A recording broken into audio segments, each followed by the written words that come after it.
ফরাসি president Emmanuel ম্যাক্রোর সাম্প্রতিক সময়ের কয়েকটি আন্তর্জাতিক ঘটনা নানাভাবে আমাকে নাড়া দিয়েছে। তিনি যেভাবে সামনে থেকে নেতৃত্ব দিয়ে যাচ্ছেন তার নেতৃত্বের ভূয়সী প্রশংসা করতেই হয়।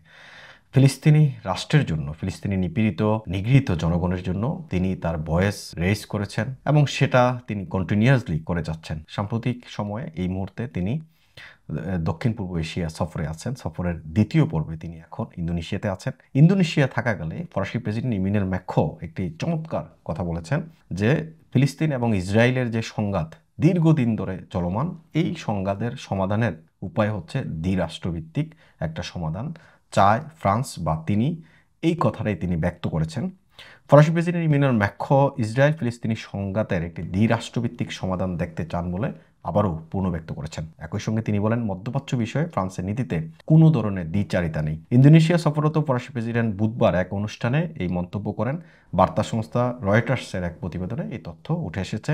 ম্যাক্রো বলেন, কেবল একটি রাজনৈতিক সমাধানই ফিলিস্তিনি শান্তি পুনঃপ্রতিষ্ঠা করতে এবং দীর্ঘমেয়াদী স্থিতিশীলতা গড়তে সহায়তা করতে পারে। তিনি আরও বলেন, সৌদি আরবের সঙ্গে মিলে আমরা নিউ ইয়র্কে গাজা বিষয়ে একটি সম্মেলন আয়োজন করতে যাচ্ছি, যার লক্ষ্য হবে ফিলিস্তিন রাষ্ট্রের স্বীকৃতিকে নতুন গতি দেয়া এবং একই সঙ্গে ইসরায়েল রাষ্ট্রের স্বীকৃতি ও এই অঞ্চলে শান্তিপূর্ণ নিরাপদভাবে বসবাসের অধিকারের স্বীকৃতি জোরদার করা। ফরাসি প্রেসিডেন্টের এসব কথা এমন এক সময় এলো যার কিছুদিন আগেই ফিলিস্তিনকে রাষ্ট্র হিসেবে স্বীকৃতি দেওয়ার ইঙ্গিত দিয়েছেন তার প্রশাসন। এদিকে কূটনৈতিক ও বিশ্লেষকদের মতে ম্যাক্রো ফিলিস্তিন রাষ্ট্রকে স্বীকৃতি দেওয়ার দিকে এগুচ্ছেন, যা ইসরায়েলকে ক্ষুব্ধ করতে পারে এবং পশ্চিমা বিশ্বে মতবিভেদ আরও বাড়িয়ে তুলতে পারে। এই অবস্থায় ইসরায়েল হুমকি দিয়ে বলছে, ফিলিস্তিনকে রাষ্ট্র হিসেবে স্বীকৃতি দিলে পশ্চিম তীর্ষ পুরো গাজা দখল করে নেবে তারা। এদিকে গাজায় অব্যাহত ইসরায়েলি হামলায় গত 24 ঘন্টায় আরও 28 জন নিহত হয়েছেন, যা নিয়ে গাজায় এই পর্যন্ত মোট নিহতের সংখ্যা 54,084 জনে পৌঁছেছে। তবে গাজার সরকারি মিডিয়া অফিস তাদের মৃতের সংখ্যা 61,700-এরও বেশি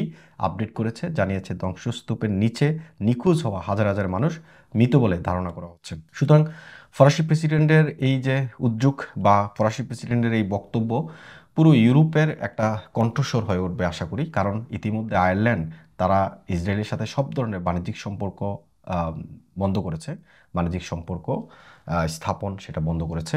অন্যদিকে স্পেনের প্রধানমন্ত্রী পেদ্রো সানচেজ তিনি কিন্তু ইতিমধ্যে ফিলিস্তিনকে রাষ্ট্র হিসেবে স্বীকৃতি দিয়েছেন। আয়ারল্যান্ড ফিলিস্তিনকে রাষ্ট্র হিসেবে স্বীকৃতি দিয়েছে। অন্যদিকে বাকি ইউরোপের দেশগুলো জার্মানি বা লন্ডন, যুক্তরাজ্য, এই সমস্ত দেশগুলোও কিন্তু নানাভাবে হুমকি দিচ্ছে ইসরায়েলকে যে ইসরায়েল যদি এই গাজায় গণহত্যা বন্ধ না করে তাদের সাথে যে বাণিজ্যিক সম্পর্ক আছে সেই সম্পর্ক ছিন্ন করবে।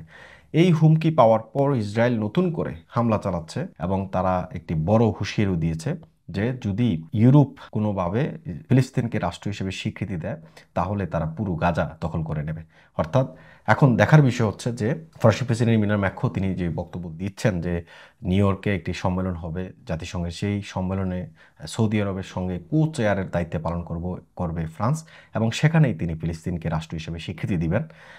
এখন জুন পর্যন্ত অপেক্ষা করতে হবে এই বিষয়টি আসলে তিনি যেটা বলেছেন সেটা তিনি রাখেন কিনা। অন্যদিকে যেভাবে ইসরায়েল হামলা অব্যাহত রেখেছে সেই হামলা আসলে কতটুকু গিয়ে ঠেকে, কারণ সাম্প্রতিক রাজনৈতিক পরিস্থিতি বিশ্লেষণ করে দেখা গেছে যে ইসরায়েল এবং ফিলিস্তিনির এই সংঘাত বন্ধ হওয়ার জন্য বিশ্বের অনেক দেশই এখন কথা বলছে এবং তাদের ভয়েস রেইজ করছে যে ইসরায়েল এবং ফিলিস্তিনি সংঘাত বন্ধ হওয়া উচিত। মানবিক দিক বিবেচনা করে যেখানে 2 মিলিয়ন মানুষ এখনও গাজায় অবস্থান করছে, যাদের খাওয়া দাওয়ার কোনো ব্যবস্থা নেই, পানির কোনো ব্যবস্থা নেই, তাদের না খেয়ে তারা দিন যাপন করছে, এই বিষয়টি সামনে এনে তারা বলছে ইসরায়েল এবং ফিলিস্তিনি সংঘাত যেন বন্ধ হয়। এমআইবি সংবাদ ও সংবাদ সংশ্লিষ্ট অনুষ্ঠান দেখতে ভিজিট করুন www.mibtelevision.tv ও facebook.com/mibtelevision.tv এবং সাবস্ক্রাইব করুন youtube.com/mibtelevision-এ।